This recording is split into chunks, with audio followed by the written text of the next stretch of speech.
In the seemingly peaceful town of Brookstone, a battle is brewing beneath the surface.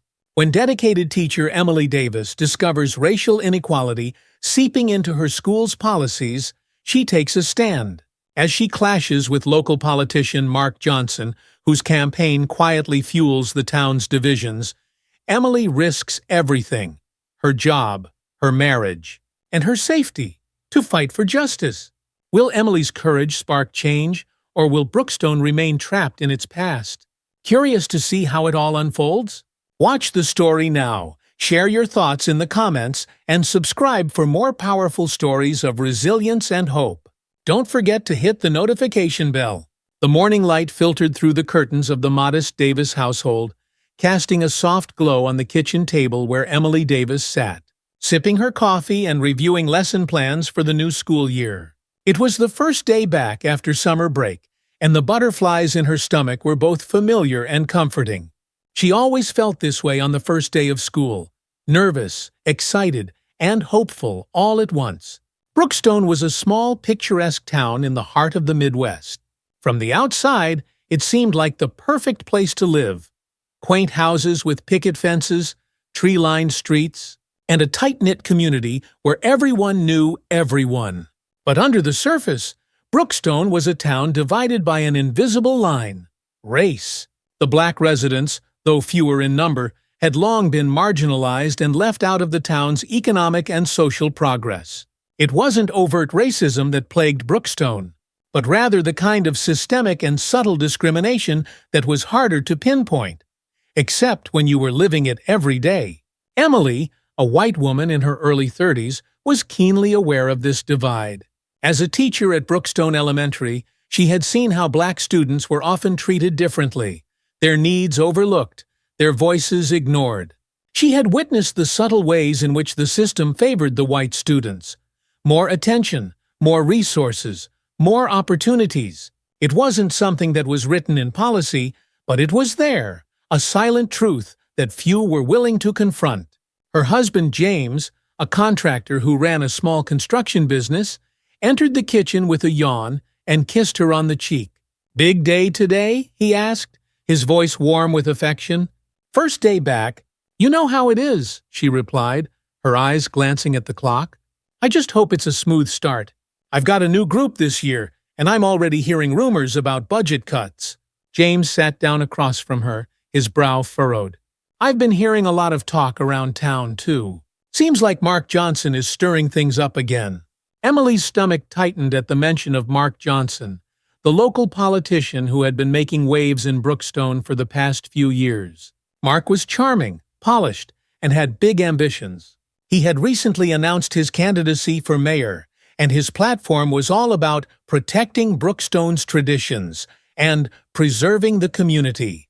But Emily knew what that really meant: keeping things the way they were, with white residents holding all the power, and black residents being pushed further to the margins. "I know," Emily said quietly. "He's been talking about changes to the school system, too. Cutting programs, changing the curriculum. I don't like where this is heading." James reached across the table and took her hand. "You always worry too much, Emmy. Just focus on your kids. Let the politicians do their thing." But Emily couldn't shake the feeling that something was coming. Something that would challenge not only her role as a teacher, but the very fabric of the community she had grown to love. The first few weeks of the school year passed without incident. Emily quickly grew to love her new class, a diverse group of children who came from all walks of life. There was Aisha, a quiet, thoughtful black girl who loved reading, and Dante, a rambunctious boy with a passion for science. The class had a mix of students: black, white, Latino, and Emily was determined to give each of them the attention they deserved. But it didn't take long for Emily to notice some disturbing trends. The textbooks had changed, specifically the history books. Lessons on slavery and the civil rights movement had been drastically shortened, and some of the language had been softened.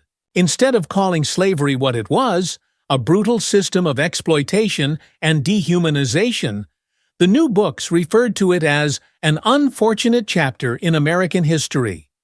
The civil rights movement was reduced to a brief mention of Martin Luther King Jr., without any discussion of the systemic racism that had necessitated the movement in the first place.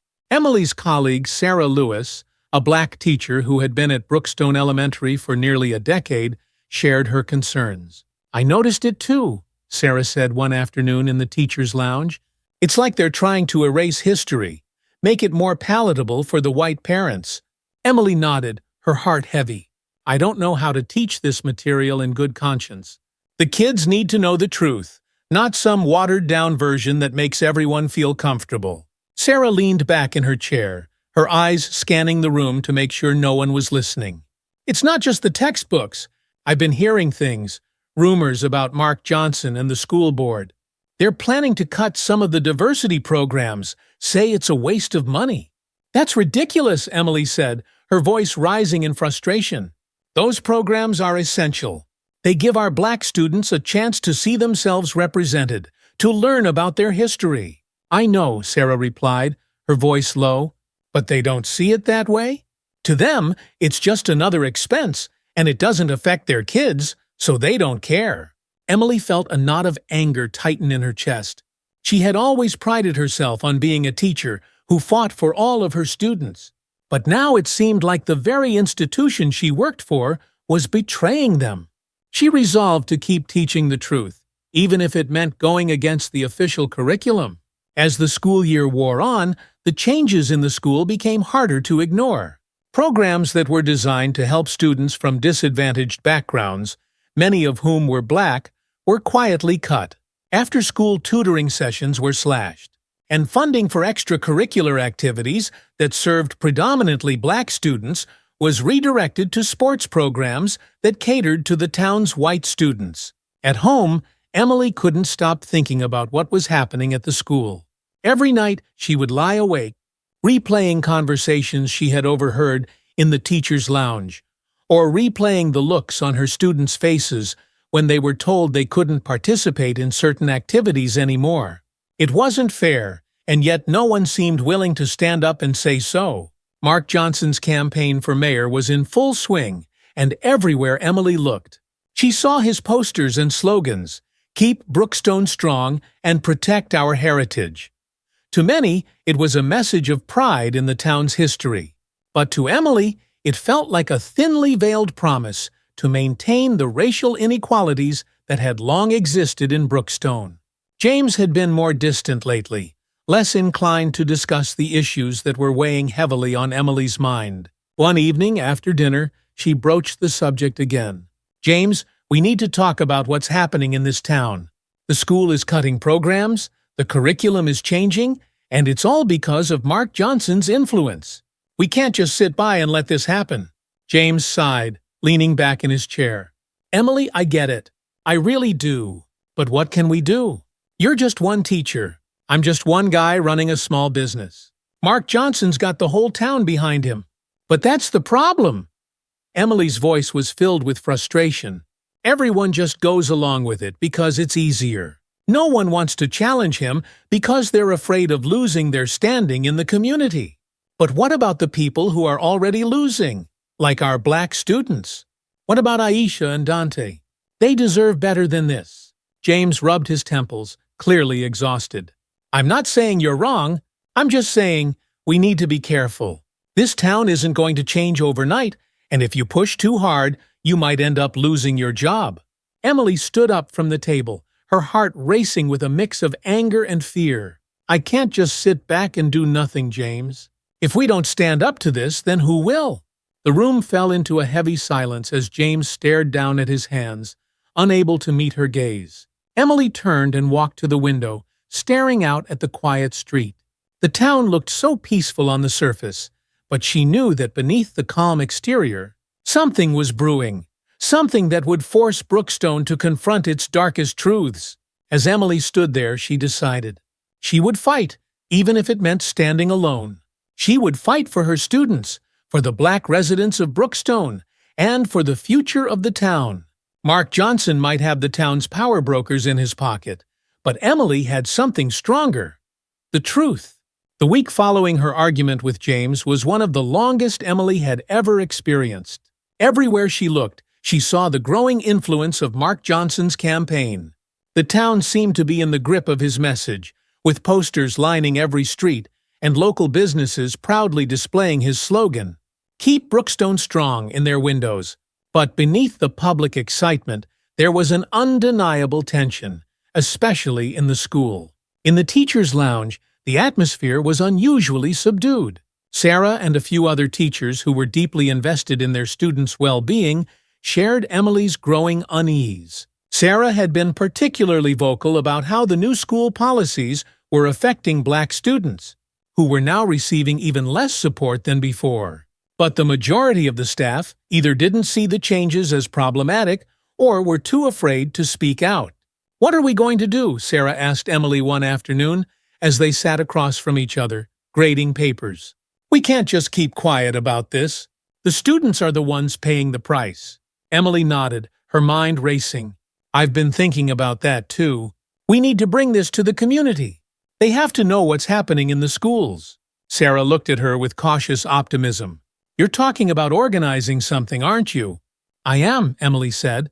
"A town meeting, something that will get people talking. If we can show parents what's really going on, maybe we can get enough support to push back." Sarah leaned in, lowering her voice. "You know Mark and his supporters are going to fight this, right? They're not going to sit back and let us challenge their agenda." "I know," Emily replied, her voice steady. "But we can't let fear stop us. This isn't just about us. It's about the kids. We have to do something."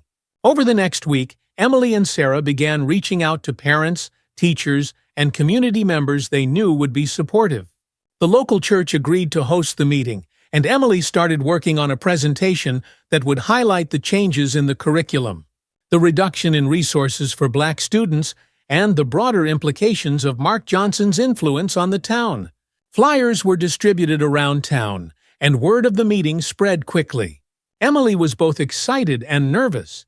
This was her chance to make a real difference, but she knew the risks were high. If Mark and his supporters got wind of the meeting, there could be serious backlash.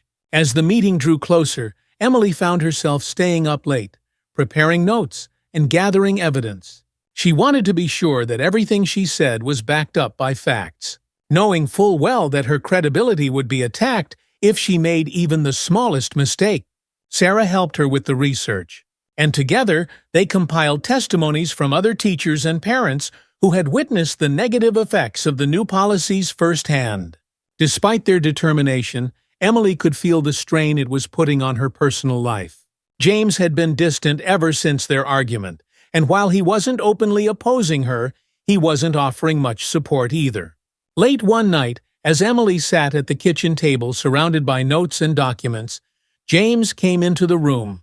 "You're really going through with this, aren't you?" he asked, his voice heavy with concern.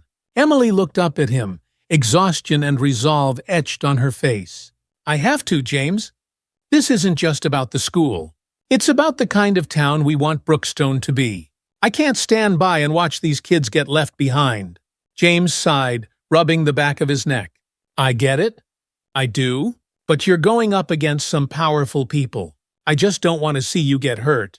"I'm already hurting," Emily said softly.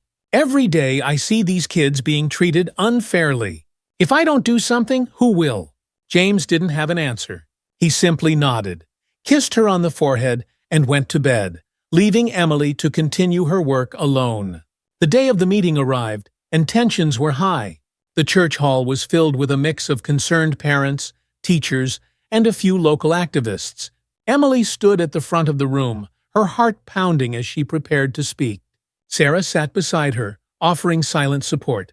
But just as the meeting was about to begin, Emily noticed a group of people entering the hall. At the front of the group was Tom Whitman, one of Mark Johnson's most vocal supporters and a prominent businessman in town. He was flanked by several other influential members of the community, and it was clear from their expressions that they weren't there to listen. They were there to disrupt. As Emily began her presentation, outlining the changes in the school system and their impact on students, Tom stood up. "I don't see why you're making such a big deal out of this," he said, his voice loud and dismissive. "The schools are fine. If anything, they're better off now. We're getting rid of the unnecessary programs and focusing on what matters." A murmur of agreement rippled through the crowd, but Emily didn't back down. "What matters is that all of our students are given the same opportunities to succeed," she replied firmly. "Right now, that's not happening. Black students are being left behind, and the curriculum is being changed to erase important parts of our history. That's not education, it's indoctrination." The room grew tense as more voices joined the debate. Some parents supported Emily's position, while others sided with Tom, accusing Emily of stirring up trouble and trying to divide the town. The meeting became a battleground of opinions, with people shouting over each other, and it became clear that the community was deeply divided. Despite the chaos, Emily remained calm. She knew this wouldn't be easy, but the fact that the conversation was happening at all was a small victory in itself. People were finally talking about the issues, and that was the first step toward change. In the days following the meeting, Emily felt the full weight of the consequences of her actions. Her reputation in the town had taken a hit, and some of her colleagues at the school began distancing themselves from her, fearful of being associated with her activism. Even the principal, who had always been supportive in the past, warned her to be careful and not to bring too much attention to herself. "I understand you're passionate about this, Emily," he said during a private meeting in his office, "but you have to think about the bigger picture. The school board is watching, and they're not happy with what's happening." "What about the bigger picture for our students?" Emily shot back. "What about the kids who are being left behind because no one wants to rock the boat?" The principal sighed. "I'm just saying, be careful. We can't afford to lose you, but if you keep pushing, I can't guarantee your job will be safe." Emily left the meeting feeling more determined than ever. She knew she was walking a fine line, but she couldn't turn back now. The fight was bigger than her job.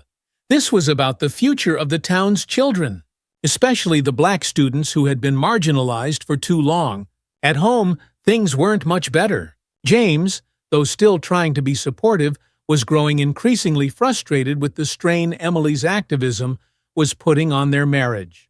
They argued more frequently, and James often expressed his concerns that Emily was risking too much. "You're putting everything on the line, Emily. Your job, our future," he said one evening, his voice tight with worry. "I just don't understand why it has to be you." Emily felt a lump rise in her throat. "Because if it's not me, who will it be? Who's going to stand up for these kids if we all just sit back and let this happen?" James shook his head, his expression one of helplessness. "I just don't want to lose you. That's all." As weeks passed, the situation grew more intense. Mark Johnson's campaign was in full swing, and he had gained a significant following in town. His supporters became more vocal, often dismissing Emily's concerns as political correctness or accusing her of trying to impose an agenda on the town. Social media in Brookstone lit up with debates, and Emily found herself the target of online harassment. Despite the hostility, there was a small but growing group of people who supported Emily's efforts. Parents of black students, along with a few white allies, began organizing smaller meetings, discussing ways to push back against the school board's decisions and Mark Johnson's influence. One night, as Emily was preparing for bed, she received a phone call. It was from Reverend Carter, the pastor of the local black church. He had heard about the town meeting and wanted to meet with her. The next day, Emily sat across from Reverend Carter in his small office. He was an older man, his face lined with years of fighting for justice in a town that had never made it easy for people like him. "I've seen a lot in my time, Emily," he said, his voice deep and steady, "and I know how hard it is to stand up against people like Mark Johnson. But I want you to know, you're not alone in this. There are people in this town who support you, who believe in what you're doing." Emily felt a surge of gratitude. "Thank you, Reverend. It means a lot to hear that." "We're going to fight this," Reverend Carter continued, "but we have to be smart about it. Mark has a lot of power, and he's not going to give it up easily. We need to build a coalition, bring together everyone who's been affected by his policies, not just in the schools, but across the community." Emily nodded, feeling a renewed sense of purpose. "I'm ready. Whatever it takes, I'm ready." With Reverend Carter's guidance, Emily and Sarah began organizing a more formal group of parents, teachers, and community members dedicated to fighting the changes in the school system. They called themselves Brookstone United, and their goal was simple: to advocate for equal opportunities for all students and to expose the harmful effects of Mark Johnson's influence on the town. The group held meetings at the church, and slowly but surely, more people started attending. Black parents, who had long felt ignored by the school system, began sharing their stories. White allies, who had previously been silent, started speaking out, acknowledging the systemic racism that had been hiding in plain sight. Brookstone United gained enough traction that local media began to take notice. A journalist from the town's newspaper attended one of their meetings and published an article about the group's efforts. The article, though cautiously worded, shed light on the growing divide in the town and hinted at the possibility that Mark Johnson's campaign was not as untouchable as it had once seemed. For the first time, Emily felt a glimmer of hope. The fight was far from over, but Brookstone was starting to wake up. As the election drew closer, the tension in Brookstone reached a fever pitch. Mark Johnson's supporters doubled down, accusing Brookstone United of trying to tear the town apart. The group faced increasing resistance from the school board, which refused to meet with them or even acknowledge their concerns. But Emily and her allies were undeterred.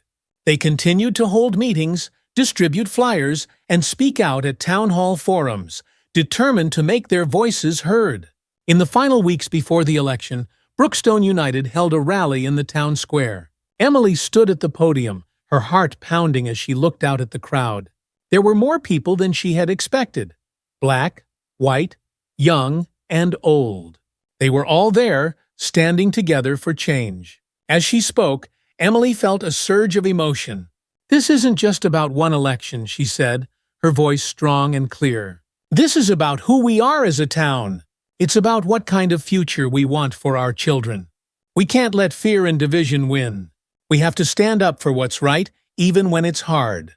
Because that's how we make Brookstone strong, not by clinging to the past, but by building a better future together." The crowd erupted in applause, and for the first time in a long while, Emily felt hopeful. But she knew the hardest part was still to come. In this section, the rising action builds steadily as Emily and Sarah organize the community to fight back against Mark Johnson's policies and influence. The personal toll on Emily is explored in greater depth, as her marriage and career are increasingly strained. The rising tensions in the town set the stage for the coming confrontation, where the stakes will be higher than ever. The word count is expanded by adding layers to the conflict, the building of relationships, and the broader social and political dynamics in the town.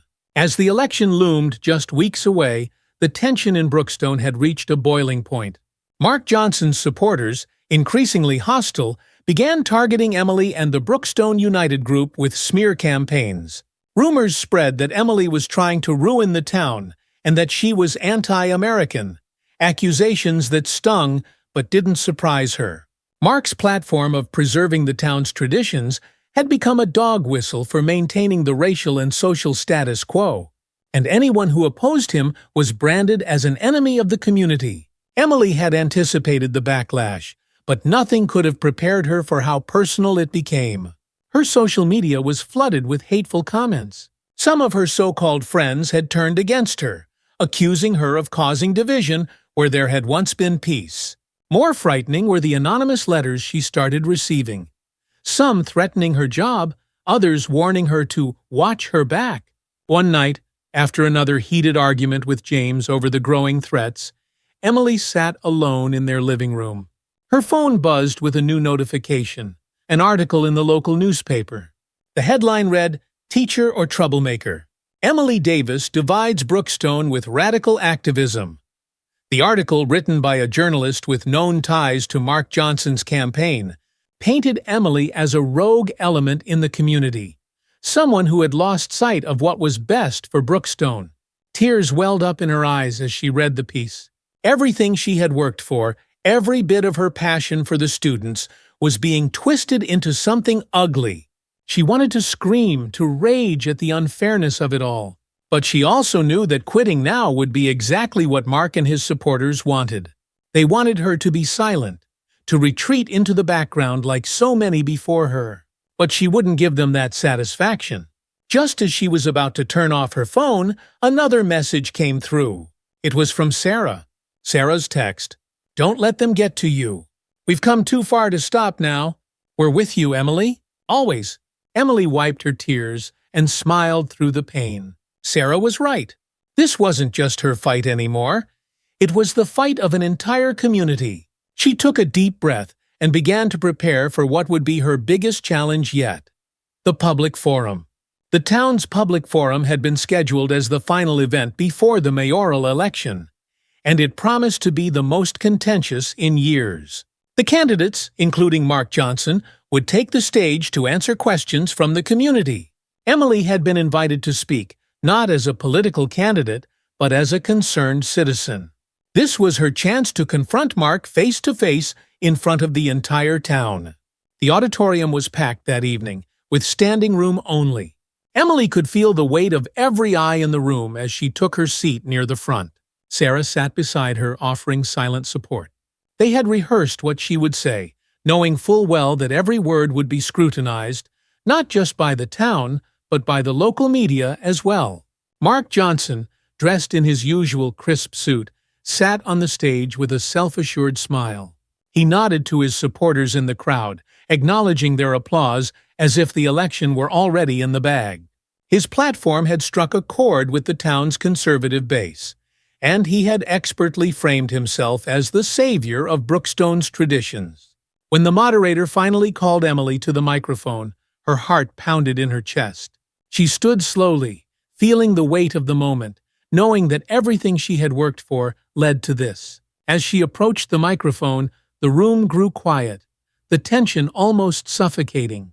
She began by addressing the audience, her voice calm but firm.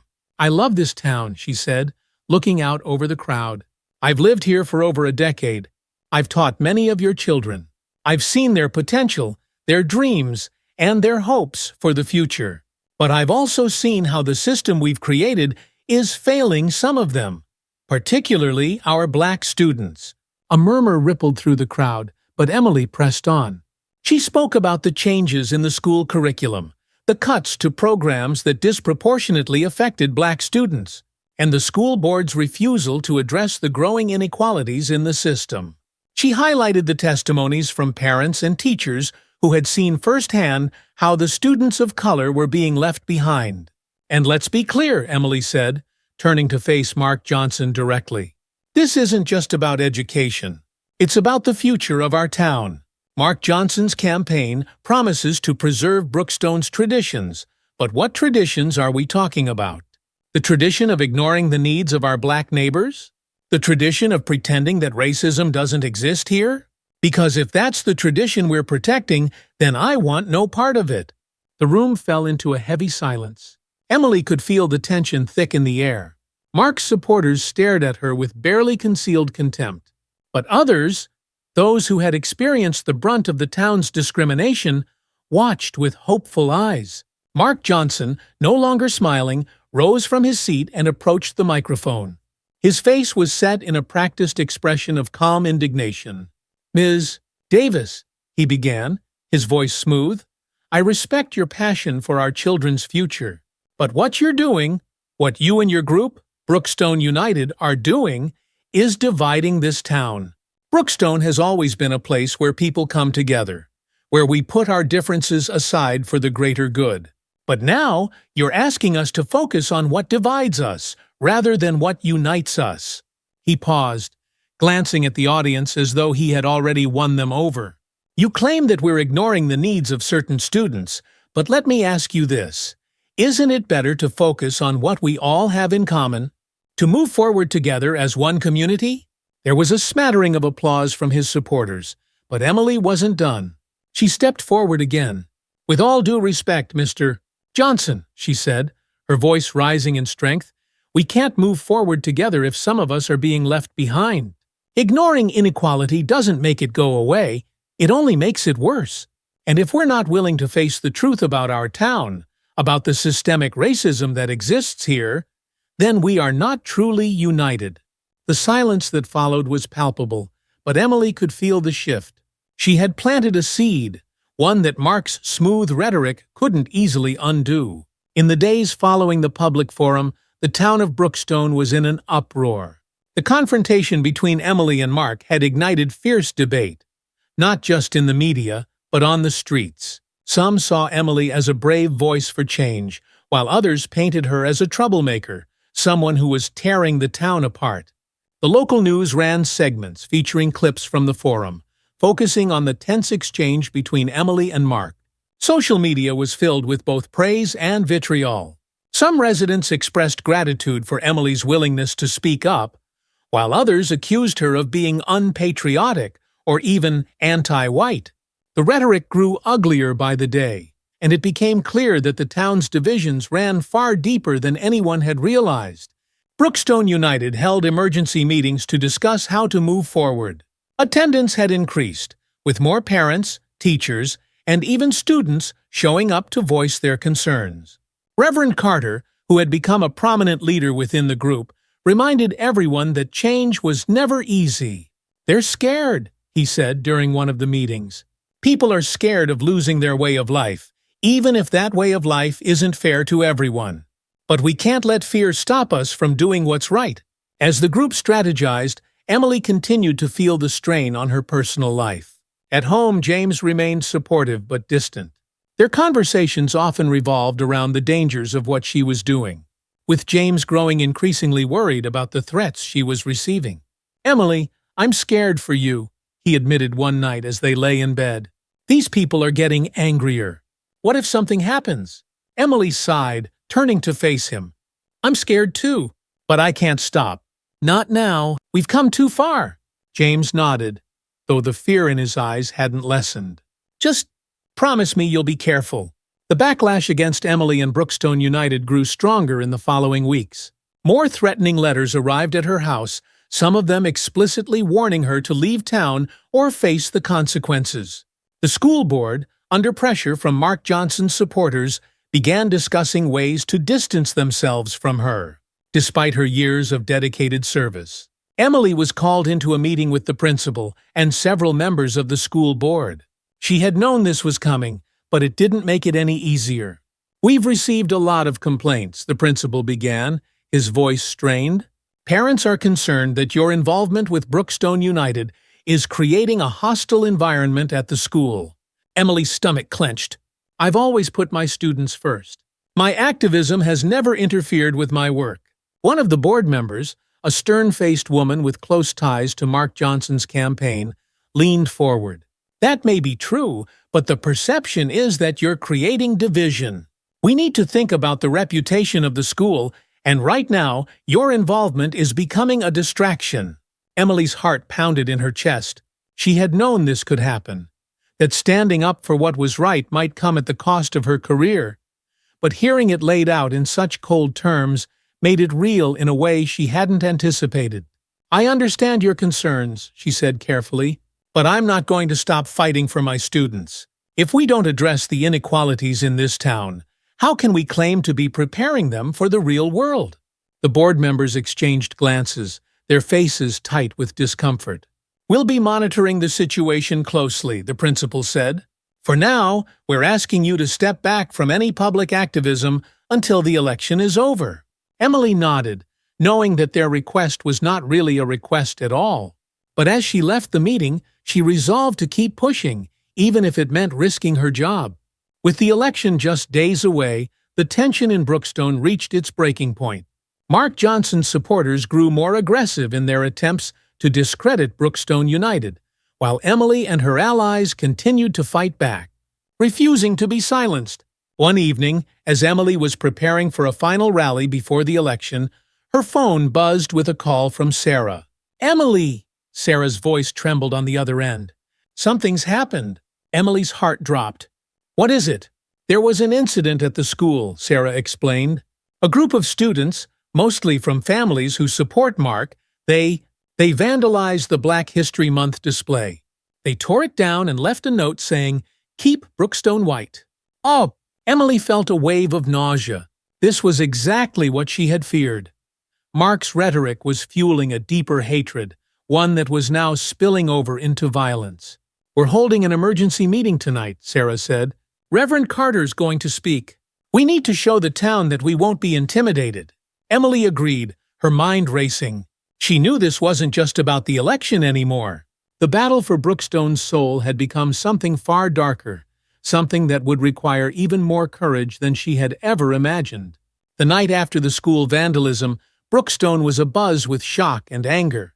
The act of tearing down the Black History Month display and leaving a racist note was a blatant, public display of the undercurrent of hatred that had been brewing for months. The incident left a deep wound in the community, with many wonderings how things had spiraled so far out of control. Emily sat in her living room staring at her phone, scrolling through endless social media posts about the vandalism. People were reacting in real time, some expressing outrage and sadness, others, disturbingly, justifying the act by saying it was a response to the divisiveness that people like Emily had caused. As she read, her emotions swung between fury and despair. She thought about the students, those young, impressionable minds who had witnessed this act of hate. What kind of message were they receiving? That it was acceptable to erase history, to deny the truth of systemic racism, just because it made some people uncomfortable? Emily couldn't let that be the lesson. She had to do something. Sarah called later that night. "The emergency meeting's set for tomorrow at Reverend Carter's church," she said. "I think we need to make this one count. People are scared, but they're also starting to wake up. We can't let this die down. We need to act." Emily agreed. The act of hate had shocked the town into confronting its darkest corners, but now they needed to channel that shock into action. Brookstone United would continue to fight, and they would make it clear that hatred had no place in their community. The next evening, Emily arrived at the church, where dozens of people had already gathered, despite the short notice. The mood was somber, but there was also a sense of determination in the air. Reverend Carter stood at the front, preparing to speak. Beside him were members of Brookstone United, including Sarah and other leaders in the community. The church was filled with Black and white residents alike, an encouraging sign that people were coming together, even in the face of fear. As the meeting began, Reverend Carter addressed the crowd. His voice, though calm, carried the weight of years of experience in fighting for justice. "What happened at the school is a symptom," he said. "It's a symptom of a deeper sickness in our community, a sickness that's been allowed to fester because we've been too afraid to confront it." He paused, letting his words settle over the room. "But we are here tonight to say that fear will not silence us. Hatred will not defeat us. We are better than this. Brookstone is better than this." The crowd responded with a wave of applause, their energy palpable. Emily felt a surge of hope. This was why she had started this fight. To bring people together, to stand up for what was right, no matter how difficult. When it was her turn to speak, Emily took the microphone with trembling hands. She had spoken at rallies and town hall meetings before, but this felt different. The stakes were higher now. "I've lived in this town for a long time," she began, her voice steady despite the emotions swirling inside her. "And I've always believed that Brookstone could be a place where everyone, regardless of race, could thrive. But what happened at the school, what those students did, that's not just a random act of hate. It's the result of years of ignoring the racism that exists here. The result of pretending that everything's fine when it's not." She looked out at the crowd, her heart full. "But we're here tonight because we refuse to let that be the end of the story. We refuse to let hate win. We refuse to let our children grow up thinking that it's okay to tear each other down instead of lifting each other up." The crowd erupted in applause again, and Emily knew they were ready. They were ready to take the next step, to demand more from their leaders, from their schools, from each other. As Brookstone United grew in strength, so did the scrutiny surrounding Mark Johnson and his campaign. The local newspaper, which had been cautiously neutral until now, began publishing investigative pieces that questioned Mark's ties to the school board and the wealthy business owners who had supported his rise to power. The articles hinted at possible corruption, highlighting backroom deals that prioritized political ambitions over the well-being of the community. Emily followed the news closely, watching as the cracks in Mark's carefully crafted image began to widen. Brookstone was starting to see him for what he really was, a man who had used division and fear to gain power, rather than bringing the community together as he claimed. Mark's campaign responded aggressively to the allegations, dismissing them as fake news and accusing Brookstone United of orchestrating a smear campaign. But the damage had been done.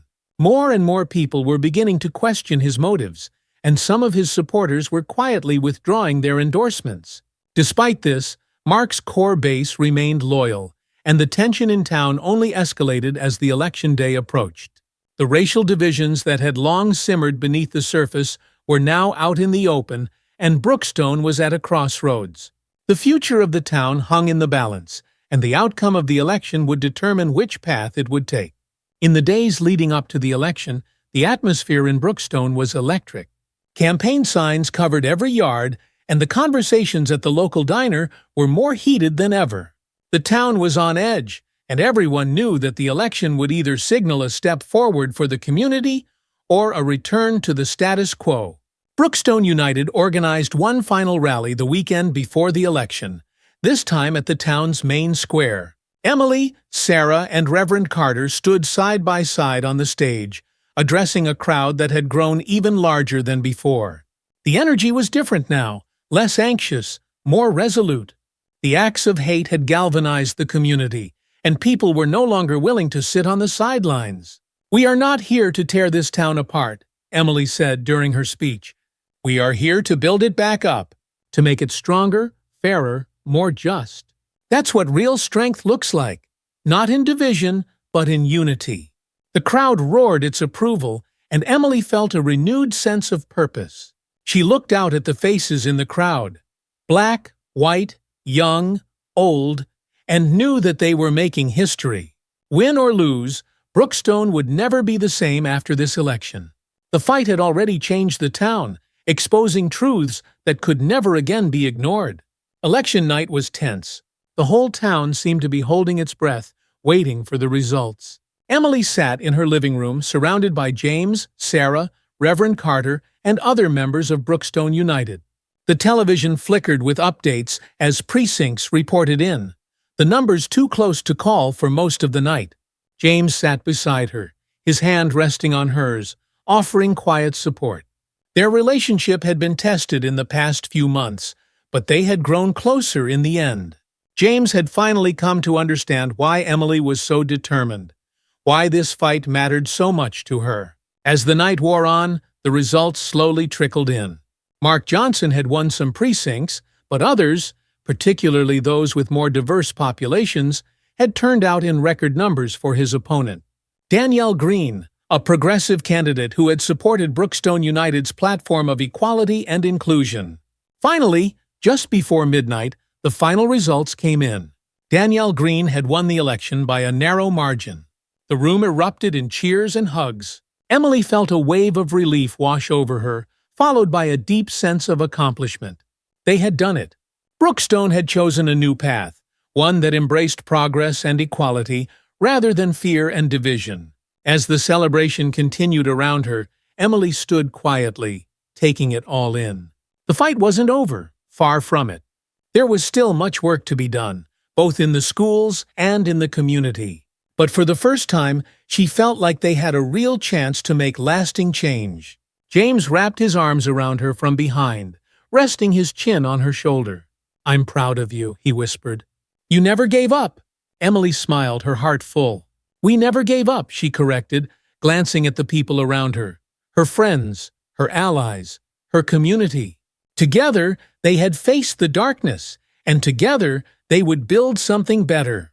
The morning after the election, Brookstone was a town transformed.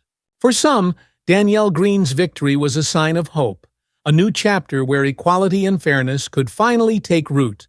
For others, particularly Mark Johnson's loyal supporters, it was a bitter loss, and the town remained divided. Albeit quieter now that the election was over, Emily awoke to the sound of birds chirping outside her window. It felt surreal. After months of tension and uncertainty, there was a sense of calm, a sense that perhaps things would finally start to move in the right direction. She lay in bed for a few moments, reflecting on everything that had happened. It had been the hardest fight of her life, and while she felt proud of what they had accomplished, she also knew the road ahead would still be difficult. Change was never easy, and Brookstone's deep-seated issues wouldn't vanish overnight. James stirred beside her, waking up as the sunlight poured into the room. He rolled over and smiled at her, his eyes full of warmth. "You did it," he said softly. "You really did it." "We did it," Emily corrected, taking his hand in hers. The support James had shown in the final days of the campaign had meant the world to her. Even after all the tension and disagreements they had faced along the way, later that morning, Emily met up with Sarah and a few other members of Brookstone United at the local cafe. The mood was celebratory, though tempered with the knowledge that the work was far from over. The victory had been narrow, and the town was still grappling with the fallout from the divisive election. But for now, they allowed themselves to enjoy the moment. "I still can't believe it," Sarah said, stirring her coffee. "I mean, I knew we had a chance, but I didn't expect us to actually win." Emily smiled, but her thoughts were already turning to what came next. "Now we have to hold them accountable," she said. "We fought so hard to get Danielle elected, but that's just the beginning. We have to make sure she follows through on her promises, on fixing the schools, addressing the inequality, and bringing the town together." Reverend Carter, who had joined them at the cafe, nodded in agreement. The election was just the first step. Now comes the hard part: healing the town, rebuilding trust. But I believe we're on the right path. Emily felt a surge of determination. There was so much to be done, but she wasn't afraid of the challenges that lay ahead. They had built a coalition, and together they would continue the fight for a better future. A week after the election, Emily received a call from the school board, inviting her to a meeting to discuss the future of the school system. The tone was more conciliatory than she had expected. Perhaps a sign that the board, now under pressure from the newly elected administration, was ready to make some changes. As she walked into the boardroom, Emily felt a mixture of nerves and resolve. She had been here before, but the atmosphere was different this time. The election had shifted the balance of power, and while Mark Johnson's influence still lingered, it was clear that the tide was turning. The meeting began with the usual pleasantries, but it quickly turned to the issues that had sparked the town's unrest. Emily had come prepared, armed with evidence of how the school's policies had disproportionately harmed black students, and how the curriculum changes had whitewashed important parts of history. "I know this has been a difficult time for the school and the community," Emily began, her voice steady. "But we have a responsibility to make sure that every student in Brookstone, regardless of race, has access to the same opportunities. That means reinvesting in programs that support our students of color, hiring a more diverse teaching staff, and revising the curriculum to reflect the full scope of American history, not just the sanitized version." The board members listened quietly, some nodding in agreement. The new school board president, a progressive ally who had been elected alongside Danielle Green, spoke up. "You've made some strong points, Mrs. Davis, and I think we all agree that changes need to be made. The election has shown us that the community is ready for a new direction, and it's our job to make sure the schools are part of that." The meeting concluded with a promise to begin the process of reforming the curriculum and to reintroduce the diversity programs that had been cut.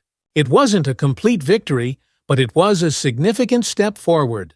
For the first time in months, Emily felt like real progress was being made. Over the next few months, Brookstone began to heal. It wasn't easy, and it wasn't quick, but slowly, the divisions that had plagued the town started to mend. Brookstone United continued to hold meetings, now working with the new administration to ensure that their voices were heard and that the promises made during the campaign were kept. Danielle Green, true to her word, began implementing reforms that would address the town's systemic issues. She pushed for greater transparency in the local government, advocated for more equitable school funding, and worked to bridge the divide between the town's white and black residents. Her administration faced resistance from some quarters, but with the support of Brookstone United and other community groups, progress was made. Emily remained deeply involved in the process, attending town meetings, speaking at school board sessions, and working with parents and teachers to ensure that the changes were meaningful and lasting. She had become a respected voice in the community, not just for her role in the election, but for her continued dedication to the students and families of Brookstone. One afternoon, as she walked through the town square, Emily saw a group of children playing together. Black, white, Latino, laughing and running without a care in the world. It was a small moment, but it filled her with hope. This was the future she had been fighting for. A future where the next generation wouldn't have to face the same divisions and inequalities that had plagued their parents and grandparents. At home, Emily and James had found their own way of healing. The election and the fight that preceded it had taken a toll on their marriage, but in the end, it had also brought them closer. James had come to understand why Emily had been so passionate about the cause, and though he had worried about her safety and the risks she was taking, he was proud of the woman she had become. One evening, as they sat on their porch, watching the sunset, James turned to her and said, "I don't think I ever told you how much I admire what you've done. You never gave up, even when things got tough. That takes real strength." Emily smiled, resting her head on his shoulder. "I couldn't have done it without you. Even when we didn't always agree, you were there for me. That means more than you know."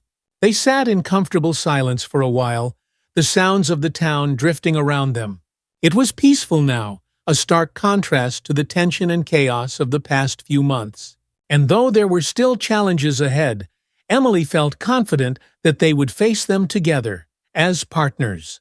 The final chapter of Emily's journey came full circle in the place where it had all begun, her classroom. As she stood in front of her students, looking out at their eager faces, she felt a deep sense of purpose. The election, the rallies, the protests, it had all been for them. For these young minds who would inherit the world she and her community were working so hard to change. The curriculum had been revised, and Emily was now able to teach history in a way that was honest and inclusive. Lessons on the civil rights movement, on systemic racism, and on the contributions of Black Americans were no longer sidelined or erased. Her students, Black, white, Latino, were learning together, asking questions, challenging ideas, and growing into the kind of informed, compassionate citizens that Emily had always hoped they would become. One day, after a lesson on the civil rights era, a student named Aisha, who had been quiet for most of the year, raised her hand. "Miss Davis," she asked, "do you think we can really make the world better? I mean, with everything that's happened. Can we really change things?" Emily smiled at her, her heart swelling with pride. "I believe we can," she said. "It won't be easy, and it won't happen overnight. But if we keep fighting for what's right, if we stand up for each other, then yes, we can make the world better. And you're going to be part of that change." Aisha smiled, and Emily knew that the seeds of change had been planted, not just in the town of Brookstone, but in the hearts and minds of the next generation. As the school bell rang and her students filed out of the classroom, Emily stood for a moment, reflecting on the journey that had brought her here. The fight for justice, for equality, for a better future. It had been difficult, sometimes painful, but it had been worth it. She had learned that resilience wasn't just about surviving. It was about thriving, about pushing forward even when the odds seemed insurmountable. Emily gathered her things and left the classroom, stepping out into the bright, warm afternoon. The future was uncertain, but for the first time in a long time, she felt ready for whatever came next. Brookstone had changed, and so had she. And as she walked down the familiar streets of the town, she loved. She knew that the fight for justice was far from over, but it was a fight she would never stop fighting.